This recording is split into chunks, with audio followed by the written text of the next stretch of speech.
Bonjour à tous et à toutes. Alors, nous voilà, c'est le moment de lancer donc les résultats de la cinquième édition de l'enquête nationale Les Repères, une enquête que nous réalisons aux 3 ans.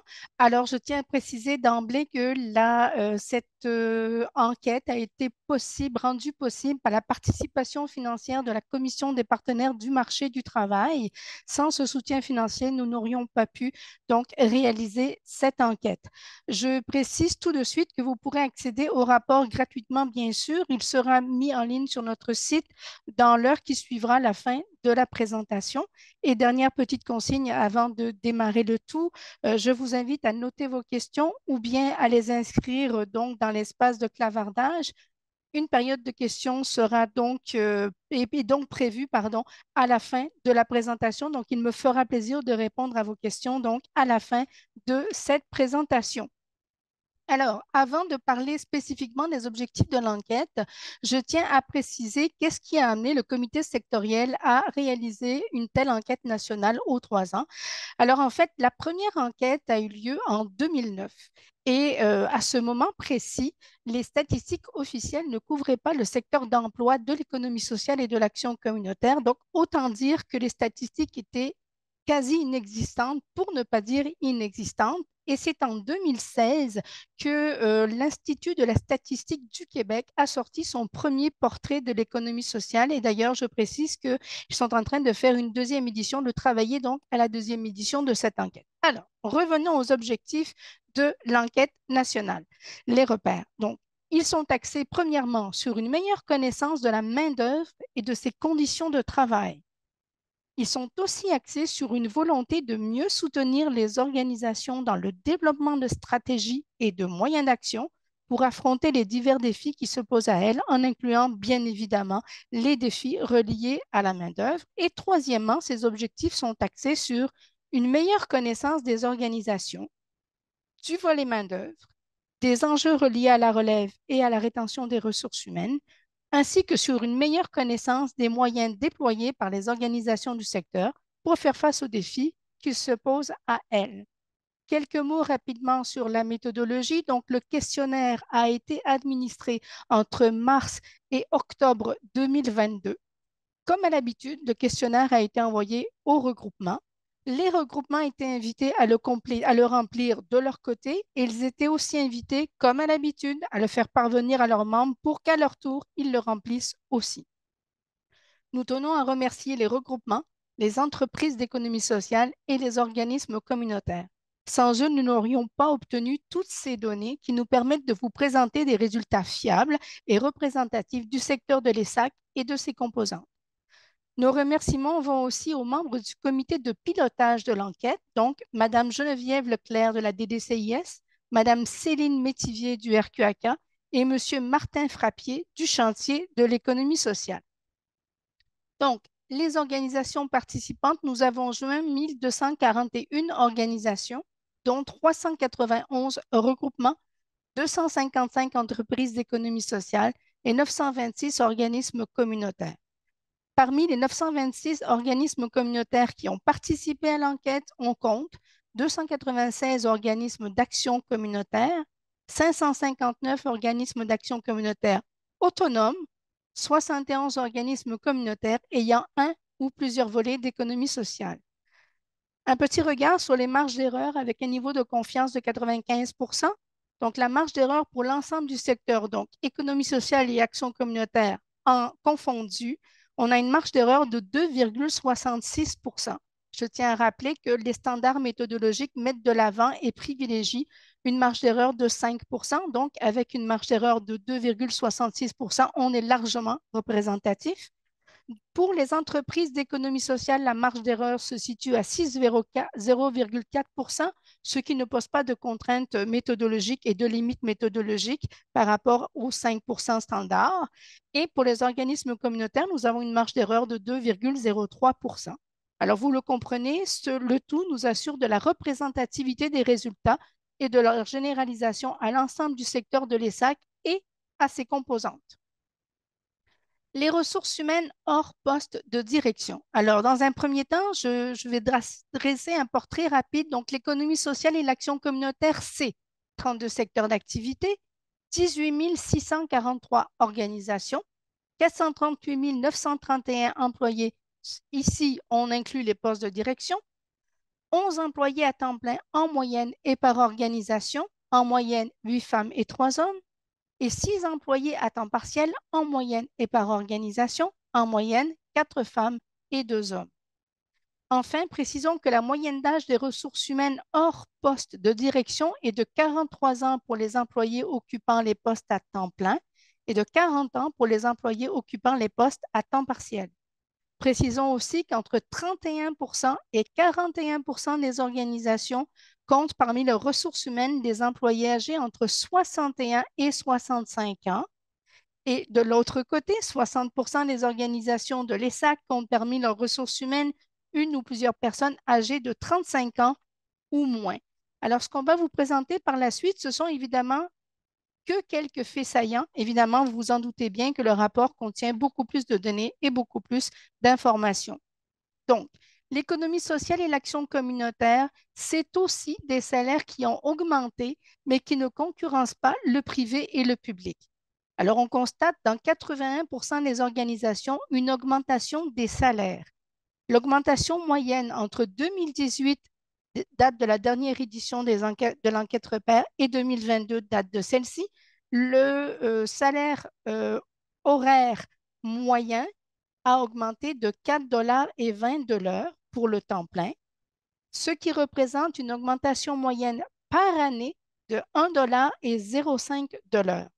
Du côté du temps partiel, l'augmentation moyenne entre ces deux éditions 2018 et 2022 est de 3,67 $ pour le temps partiel, ce qui représente une augmentation moyenne par année de 91 sous de l'heure.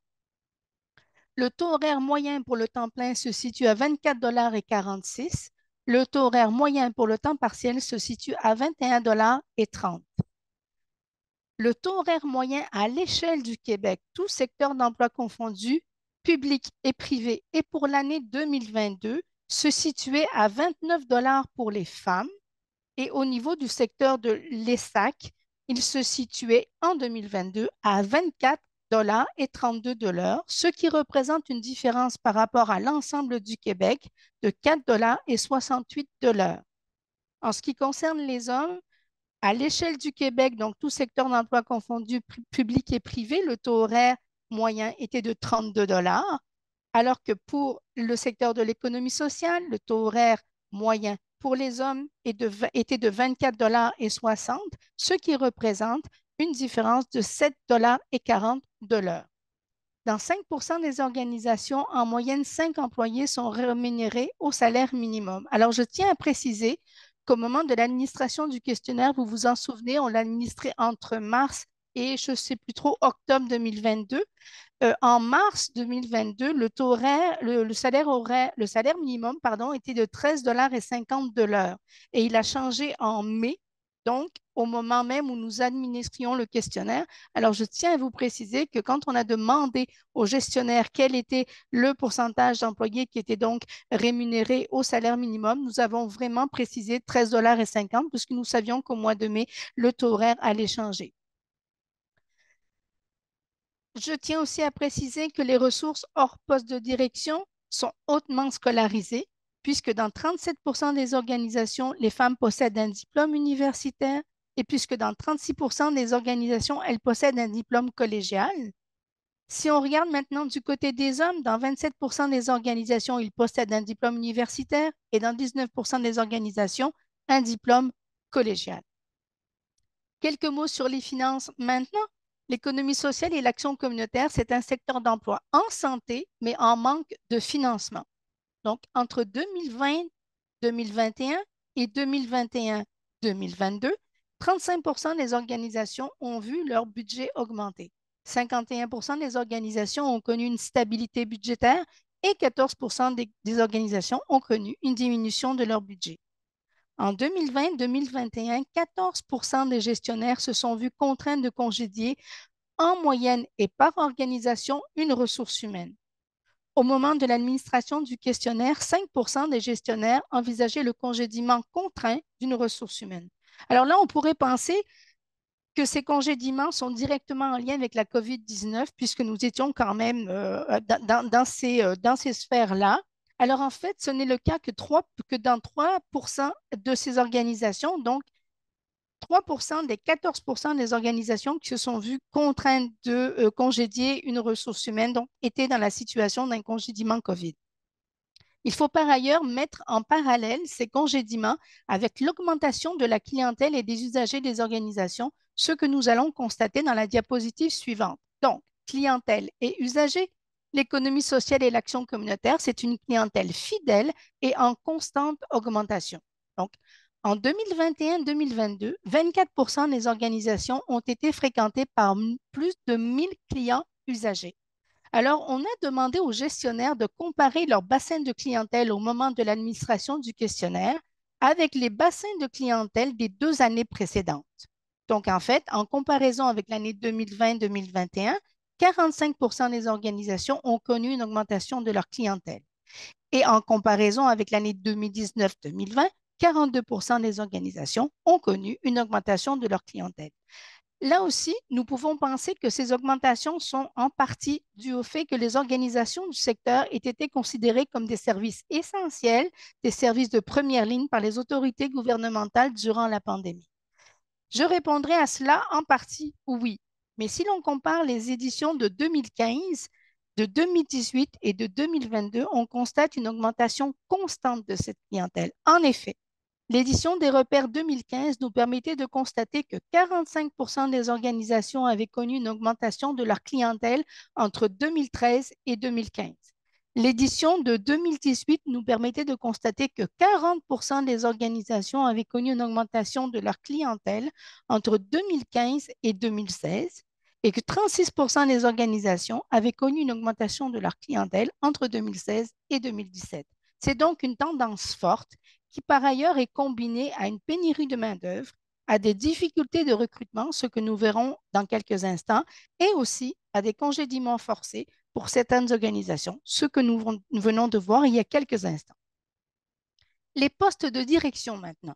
L'économie sociale et l'action communautaire, c'est 82% de femmes au poste de direction et de coordination. C'est un taux horaire moyen de 32,36 $.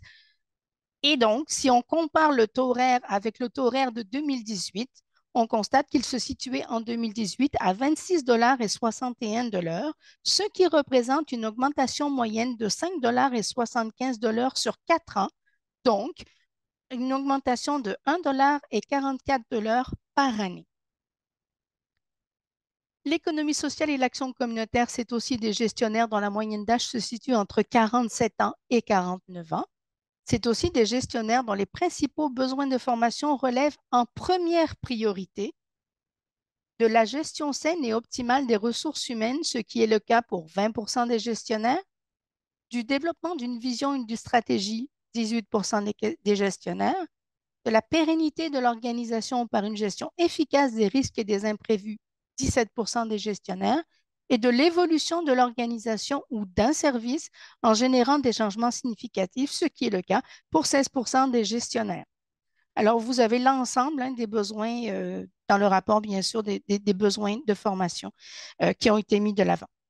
Alors, rappelons que ces gestionnaires sont fortement scolarisés puisque dans 61% des organisations, on retrouve des femmes détenant un diplôme universitaire et dans 28% des organisations, des hommes détenant eux aussi un diplôme universitaire.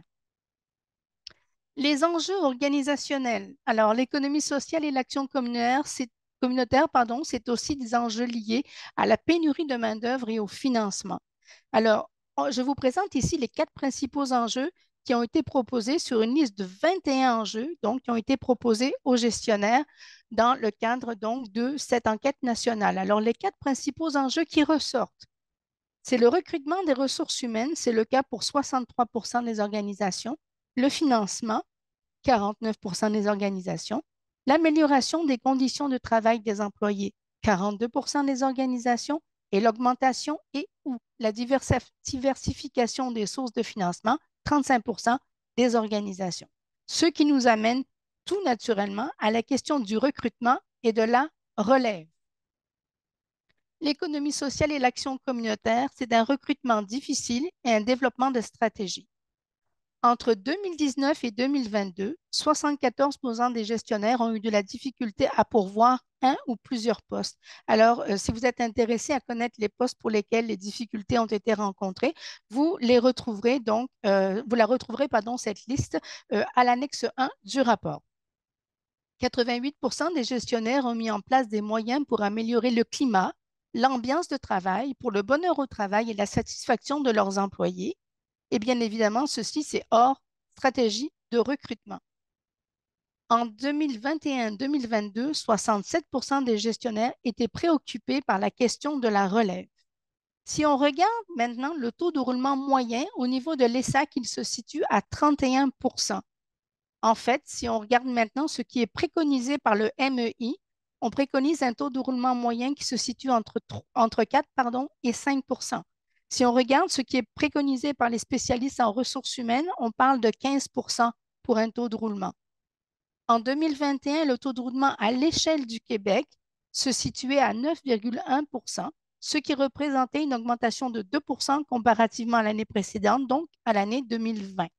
Alors, on constate qu'on est bien au-delà donc, du taux de roulement qui est préconisé ou qui représente donc celui à l'échelle du Québec. Maintenant, si on regarde le taux de vacances moyen pour l'économie sociale et de l'action communautaire, donc le taux de postes vacants, il est à 21 en moyenne.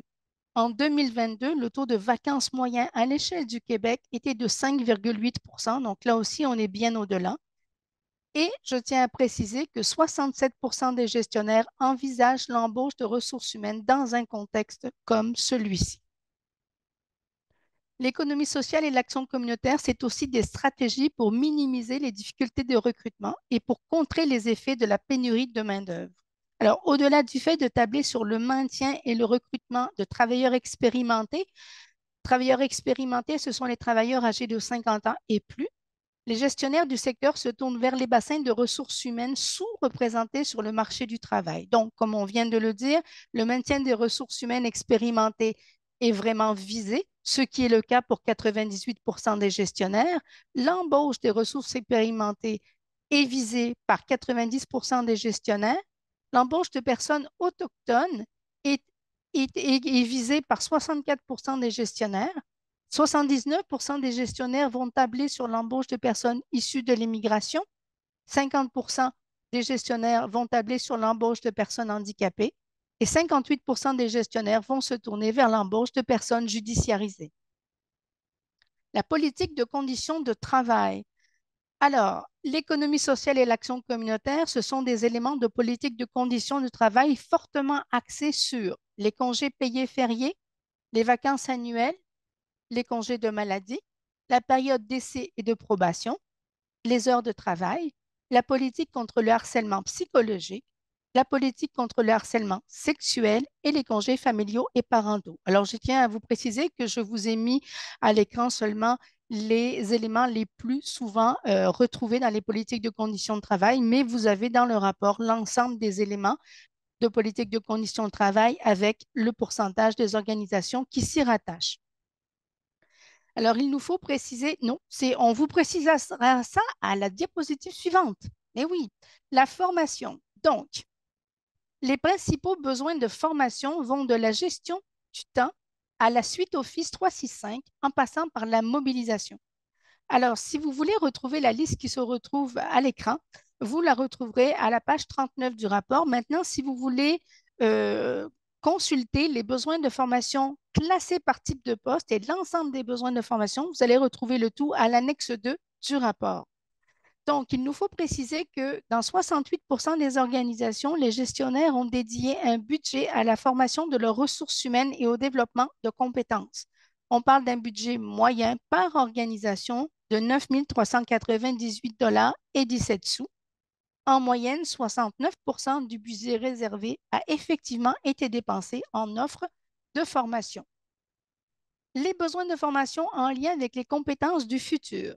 Donc, nous nous sommes basés sur le référentiel québécois des compétences du futur de la Commission des partenaires du marché du travail. Les besoins de formation des équipes de travail en lien avec ces compétences du futur qui ont été le plus souvent été mis de l'avant par les gestionnaires sont le développement professionnel qui correspond à l'acquisition et au maintien de compétences, le numérique qui fait référence à sa compréhension et à son usage, la collaboration et la communication en virtuel tout comme en présentiel et la mise en place de processus de communication, et enfin l'adaptabilité face au changement.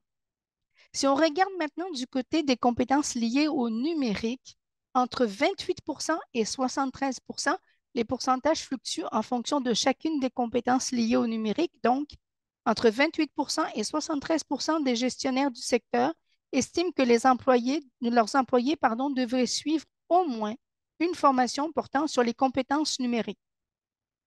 Au moment de l'enquête, 6 des organisations s'étaient dotées d'un plan de développement des compétences numériques. Ces plans de développement sont plus fortement axés sur la communication à l'aide du numérique, le développement et la mobilisation des habiletés technologiques, la production de contenu avec le numérique et l'exploitation du potentiel numérique pour l'apprentissage. Alors, j'espère que vous n'avez pas le vertige parce que je parle très, très, très vite. Mais voilà donc un tour de piste rapide des faits saillants, donc des repères, édition, 5e édition, édition 2022. Donc, je vous laisse la parole. Avez-vous des questions? Et je vous remercie de votre écoute. Alors voilà, je vais me départager l'écran. Voilà.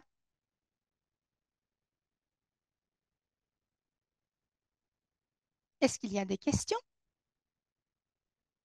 Ah ben oui, il y a des questions. Il y a Alex. Excuse-moi, je ne t'avais pas vu, Alex. Oui. Donc, moi, j'aimerais savoir, est-ce qu'on remarque une différence au niveau des organismes francophones et anglophones? On ne fait pas cette distinction. Malheureusement, on ne OK. le fait pas, mais dans les années futures, on pourrait, parce qu'en fait, ce que je vais préciser, que je n'ai pas précisé, mais que je précise toujours quand je présente, c'est qu'en fait, on part toujours d'un noyau de questions qui est le même depuis la première édition 2009 pour pouvoir faire un comparatif. Mais effectivement, Alex, on l'améliore et on l'optimise, si tu me permets. On l'optimise donc d'édition en édition avec les enjeux qui se présentent, les préoccupations qui se présentent. Donc, effectivement, on pourrait très bien à l'édition prochaine, effectivement, oui, ce serait pertinent. Oui. Merci de la suggestion. Et Merci Le, beaucoup. le- le questionnaire est disponible en anglais aussi, je suppose, ou non? Seulement en Oui, il est français? disponible Oui, en OK. anglais. Oui, oui. Ouais. Merci beaucoup. Bienvenue, Céline. Ben, je voulais juste prendre la parole pour remercier vraiment Linda de son travail. Nous, on attend ça à chaque année, hein. Ben, pas à chaque année parce que c'est pas à chaque année, mais on attend toujours ça avec impatience, ces données-là.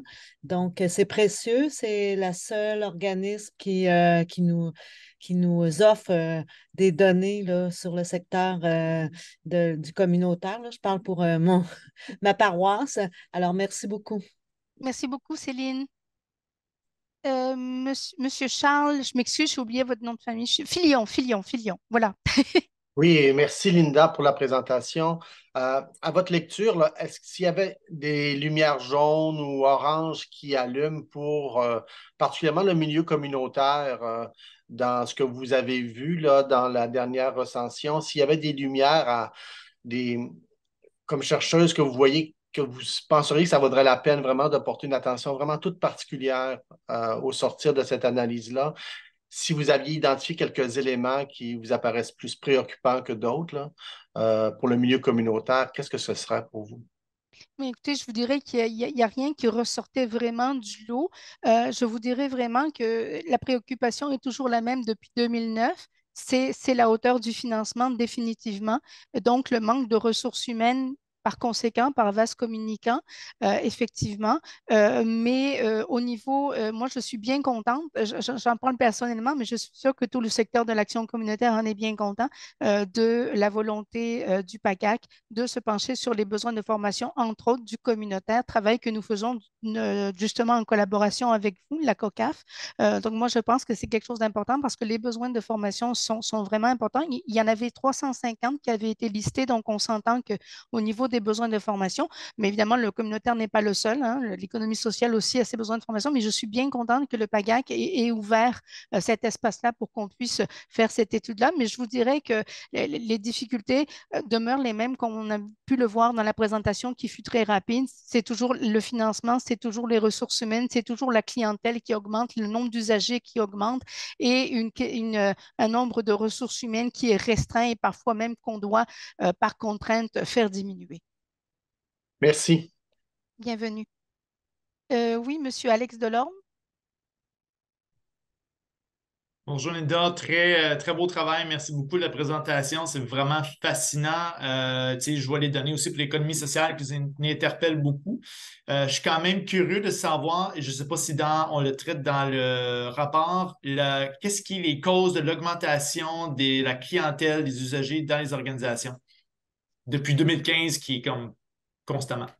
Oui, il est constamment, même depuis 2009, vous avez raison, effectivement. Donc, on ne le documente pas, mais en fait, ce qu'on constate, puis je pense qu'au niveau, la COVID c'était triste, mais l'a aidé à une chose, c'est de faire reconnaître et de faire émerger, hein, auprès de la population. Donc, le fait que les organismes communautaires et les entreprises d'économie sociale sont des organismes de première ligne, sont des organismes qui viennent en soutien à la population, définitivement.